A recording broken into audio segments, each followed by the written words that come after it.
what's the best way to get your first book published? There are ways that make it a little bit smoother, but I don't think there's really an engineering blueprint that you can take for writing.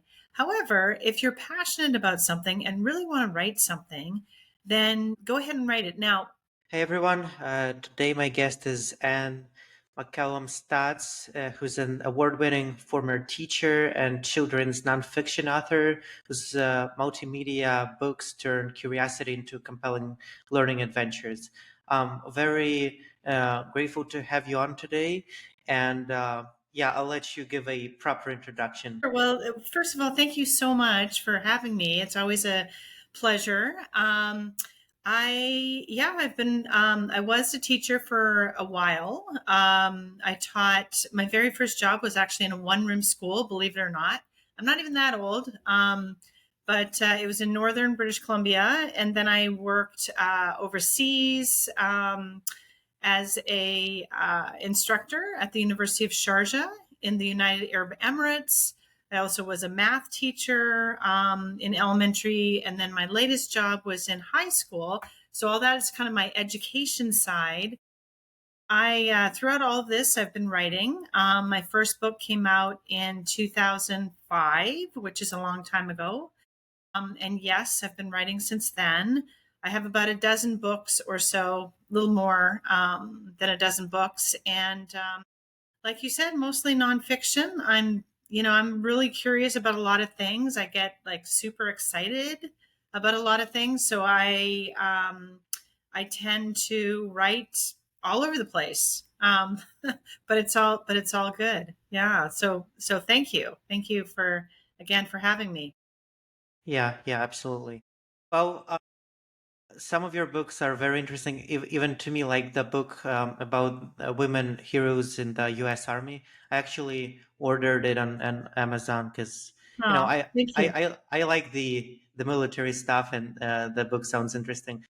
How did you mentioned that you wrote your first book in the early 2000s. How did become an author? Was it your calling? Like, what's Oh the my story gosh. behind it? Well, good question. So I always, I have to think back on it. I grew up in a very small town, and honestly, like authors were like, astronauts. They just were like out there and, nowhere near where I was. And, anyway, I was teaching at the time, and, this was the first kernel of an idea. And, it was the day before winter break, and my students were, I needed something fun but easy. And so I said, here, make a gingerbread house, make it mathematical. So, in other words, make these mathematical gingerbread houses, where you slap together the graham cracker crust or graham cracker pieces and just, throw candies on there. And they came up with like really cool things. They were like, oh, the perimeter of the roof, the shape of the windows, the, number of candies, whatever. And that gave me the first idea that, hey, this is food and math is kind of a cool way to convey a subject that a lot of people are a little bit more hesitant about. And so I went home and I started kind of experimenting and I did a little bit of writing. And that's about the time that I also went overseas with my family, and I met this woman who was a very excellent illustrator. And I don't know, like the idea kind of morphed together that we would, write a book and, write a math book. And anyway, the first book was called The Secret Life of Math, and it didn't really have a lot of recipes in it, like that whole food element sort of came by later in a different book, but there is one recipe in that very, very first book that I wrote. So yeah, kind of a twisty, turny way to get into writing. But it certainly wasn't something that was, oh, I'm going to be a writer. It was never, it was never that sort of situation. A lot more circuitous than anything straightforward. But ever since you published your first book, was it something that you realized you really enjoy doing, or like obviously you've written a bunch of books since. So was it like a discovery for you, or why did you decided to continue? Well, I mean, I actually really love the idea of creativity, and I also get super curious. So, for example, with the women heroes of the US Army, actually that book started when I found this one little factoid. So the little factoid was I found out that it was 2016 when all of the gender restrictions were lifted. And so, like, I was just amazed that it took so long. 2016 is not, is not that long ago. And so, anyway, I don't know. Like, I tend to, like I said, find something that's super interesting, and I also like really enjoy conveying it to my audience. My readers, and so there's some sort of there's just joy in it. It's not always easy, but there's definitely joy in writing. And I started way back when and kind of bumbled my way through it and learned how to do this and that. But I really, I think it's important. And um there's something very satisfying about reaching my readers as well, and sharing some passion, sharing some enthusiasm with those people who read my books. So yeah, I don't think I'm going to stop anytime soon, in other words. Hopefully. Yeah. Well, most of your books are educational. Is this correct, or is it like all over the Yeah, I place? mean, I hate to say that because it sounds so textbooky, and they're really not textbooks whatsoever. They're, I like to say, well, all of my books have been published through traditional publishers, and they go through trade markets. And of course, there is a school and library component as well, to most of them. But yeah, I mean, I kind of veer away from that label just because they're not textbooks. They're also interesting to regular trade market readers as well. So yeah, I mean, both, whatever. And you mentioned that you went through the this traditional publishing route. Um, to people who are not super familiar with this process, what it takes to write your own book and then get it published. Yeah, well, oh my goodness, that's a question that could take 5 hours to answer. But I so so well, there are a number of publishers who will take unsolicited manuscripts, and what that means is that anybody can either write a proposal, write a book, and send it to these particular publishers, and they will take a look. If they're interested, they'll give you a contract, and you'll go from there.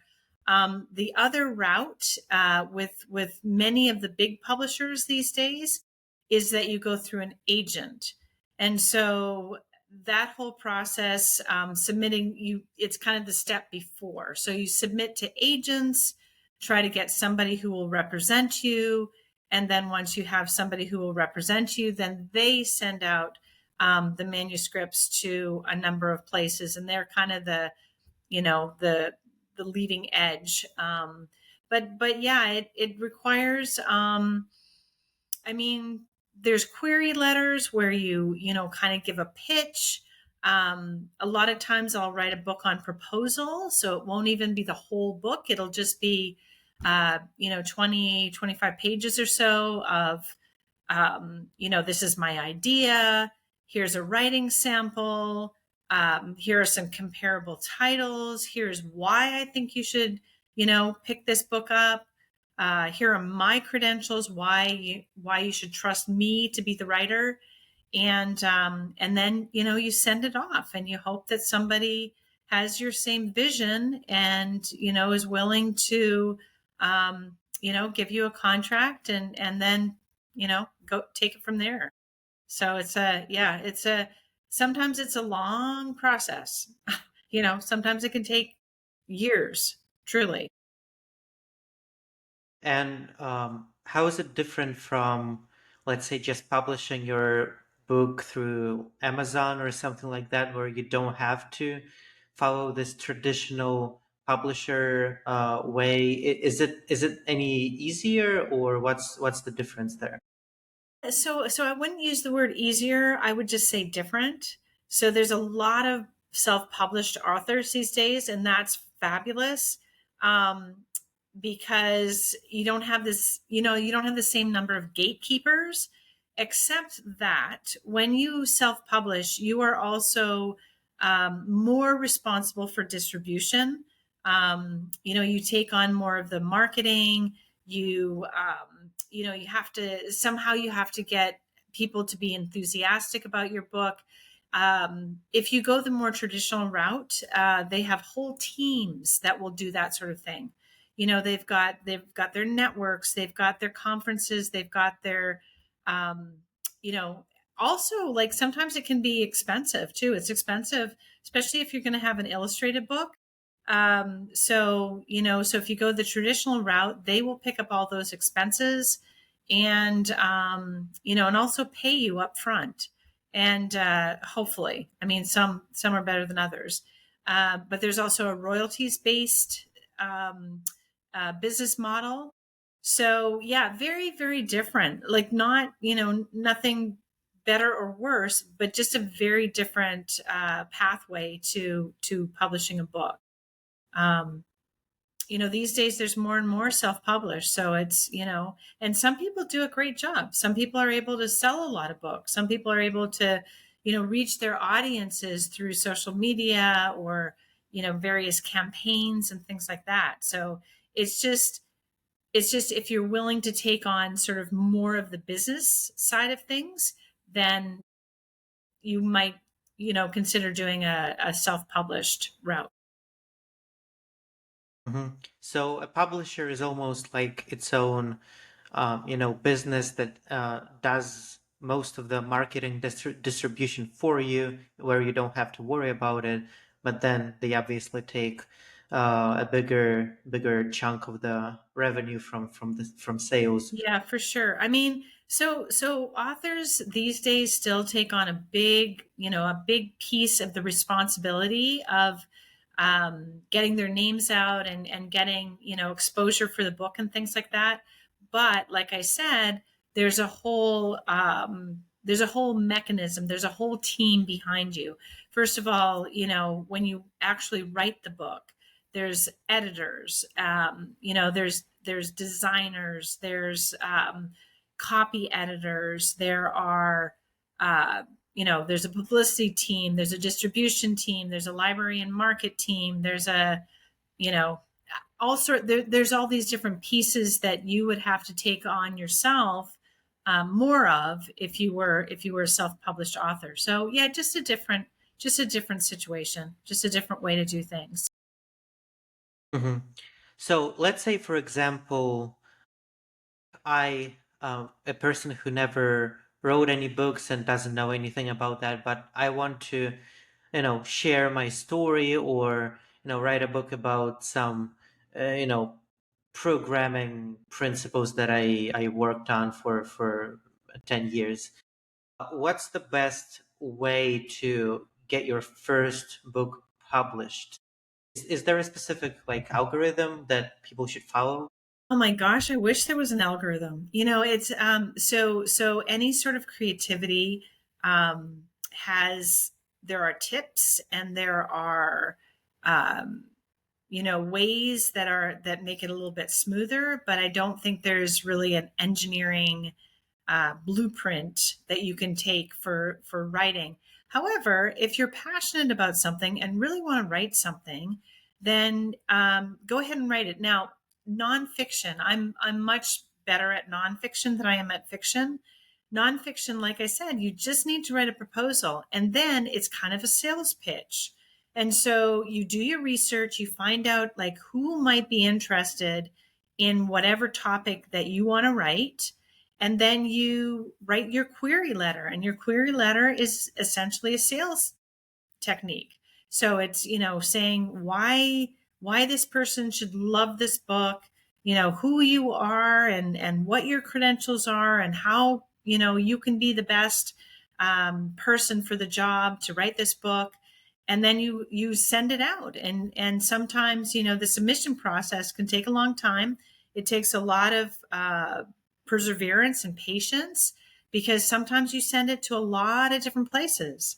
But again, you do your research. You find out, well, which house, which publisher would like this particular topic, and so you do a lot of legwork that way, and then you just cross your fingers and send it out.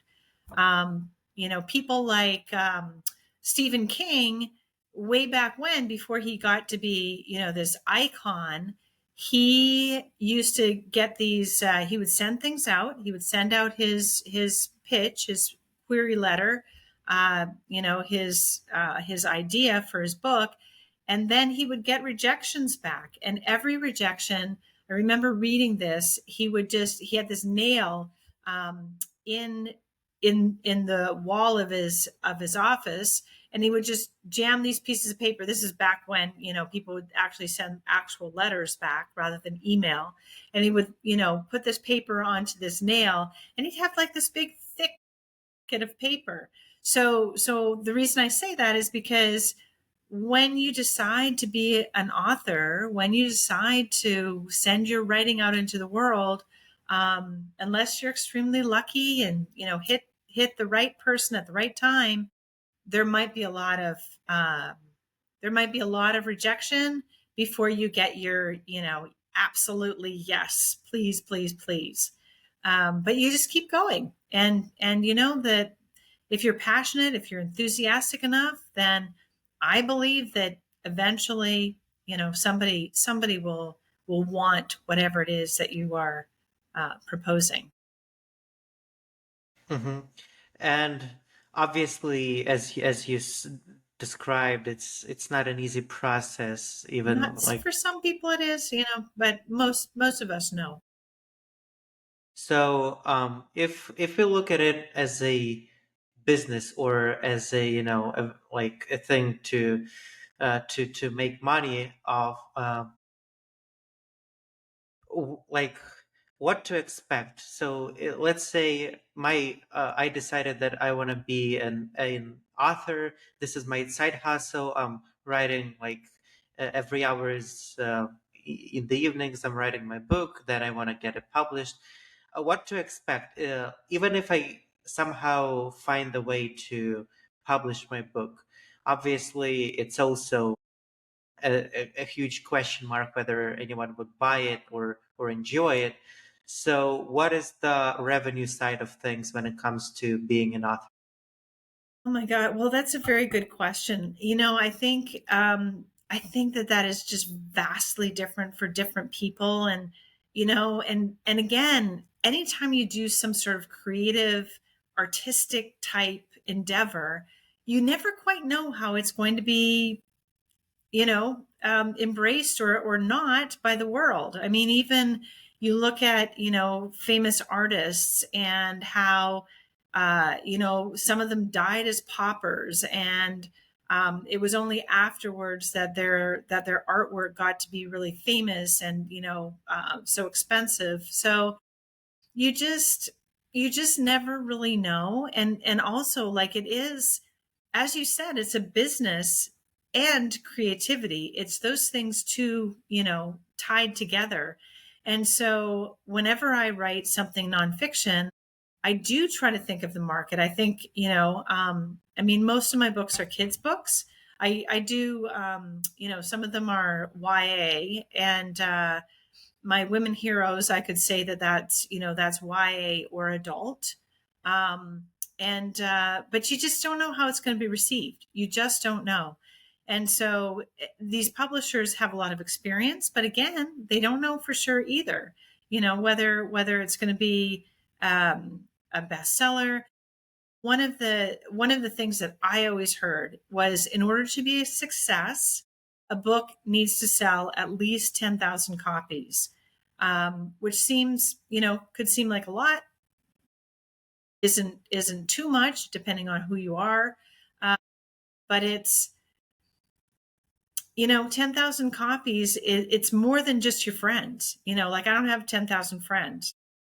I can't just rely on, my relatives and my friends to buy 10,000 copies. So there's definitely some work that needs to be done. And also, you just, you have to have a pretty good idea, about what people would be interested in, if that makes sense. Hmm. Yeah, I think it does. Um, Forgot what I wanted to ask you, but there is another question, a very interesting one. So, do you have how many books have you written in total? Well, so there's about 12, a little more than 12. I kind of differentiate my books into those that are traditionally published, and then I've also done some work for hire books, which is kind of a different entity. And when you talked about educational books before, work for hire books tend to be more on the educational side. So those are books that they say, okay, hey, I need a book on hurricanes. Can you write one? We'll give you, X amount of dollars, but you're not going to get any royalties. Once we pay you that flat fee, that's it. So I have done some of those before, but I've done about 12 other, regular books, including books that are coming out.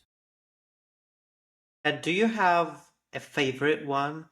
And is it the same one that sold the best, or is like Oh my I'm just goodness. yeah, I'm just Well, curious. okay. How it's like saying, okay, out of all your kids or all your pets, which one is the favorite? And if I said, okay, this dog is my favorite, then all the other ones would be like, not happy. Um, so I feel that I learned a lot as I started writing more and more books. The thing is too, like, I've written very different books. Like, I wrote some math fairy tales. I wrote the Eat Your Homework books, which are essentially recipe books. There's Eat Your Math Homework, Eat Your Science Homework, and Eat Your US History Homework. Then I branched off and I wrote the Women Heroes book. Very, very different book. I wrote High Flyers, which is about aviators and astronauts. And I interviewed amazing people. I interviewed a senator. I interviewed astronauts. I interviewed uh, jet pilots and commercial pilots. Um, I wrote another book on thrills called Thrill Seekers, about extreme athletes, which again I was fascinated by, because there were these people that did these really extreme sports. And in fact, in order to do research and understand what was up with all of this, I went skydiving, tandem skydiving. I went scuba diving, with the tanks and everything. And I also went for a trip on a racetrack, like in a formula car. And so, to say that I have, well, and then, well, I mean, I guess my favorite right now is the one that's coming out in May, which is called Fantastic Flora, the world's biggest, baddest, and smelliest plants. And it's kind of like how it's a book about how plants have these incredible adaptations. Like, and I'm not even a plant person, or wasn't before this. And I learned these amazing things, like there are seeds that explode. And when they explode, they actually go faster than a bullet. And so if you're anywhere around this tree, it's called the sandbox tree. If you're anywhere around it and the seeds decide to explode at the time, you better watch out, because if they hit you, it's like, it's deadly. I mean, it's amazing. There's other plants that eat meat, as we all know. The Venus flytrap. There's other plants that are, smell like dead flesh, basically, and also mimic the look of rotting meat as well. Um, so maybe that's my favorite for the moment. It's my Fantastic Flora one. It comes out May 20th. So yeah, so that one might be my favorite at the moment. Yeah, yeah, makes sense. And as the last topic on this podcast, what were your biggest lessons learned in your book writing journey?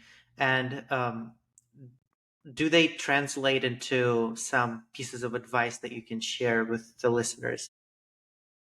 Um, all right. So, yeah, so these tips and tricks. Well, one is patience and also perseverance. And so, like I sometimes I call the whole writing journey is feast or famine. And, sometimes there are feasts when people are, interviewing you like you, which is awesome. Thank you. Or, when your book is selling or you're doing a book event or something like that. But there's also a lot of famine and, those waiting periods where you're just, you have this good idea or somebody said, oh, I'm interested in this, but it takes them a while to get back to you. Or you're wrestling with this new idea that you love, but you can't, you have to try it this way and try it that way and see which way works. So yeah, the whole thing about being patient and also like giving yourself time to get this, to get this stuff done right. Like sometimes I'll, for example, I'll finish something and I'll be like, oh my gosh, I, finished this book. I'm so excited about it. I just want to send it out, out, out. And but I force myself to just sit back and let it rest for a while because I want to make sure that I'm so close to it. I want to make sure that it actually makes sense when I've given myself a little bit of distance. So, taking the time to make sure that have done your very best work. Critique partners are so important. I have, beautiful, wonderful critique partners who I've been with for a while, and so find like-minded people. Like if you're writing, technical type nonfiction stuff, find other people who are just as passionate as you are and get together with them and, bounce ideas off them, share your work. Um, so yeah, critique partners, being patient, persevering, because, you need a thick skin in this business. There are a lot of no's, and it is a tough business. If somebody's going to pick you, take you on, they have it's a money investment. They've got it takes money to create that book, and if they have to be pretty confident they're going to get that money back. So there are a lot of no's, there's a lot of hesitation, and you just have to persevere and find the right person who's as enthusiastic as you are about their book. So, and again, I mean, I could go on and on and on, but those would be maybe my top three. Um, and yeah, just keep going for sure. Mhm. Oh, I appreciate all of your stories shared and lessons and pieces of advice.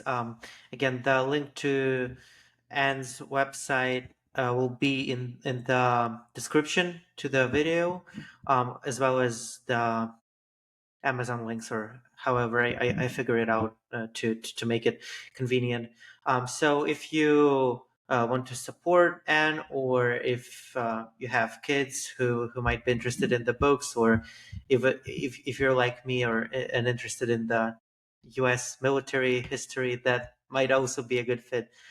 So thank you for coming on the show today, and I appreciate your lessons and pieces of advice that you shared. Oh, thank you so much, Danny. It was absolutely my pleasure. I truly enjoyed it. Thank you.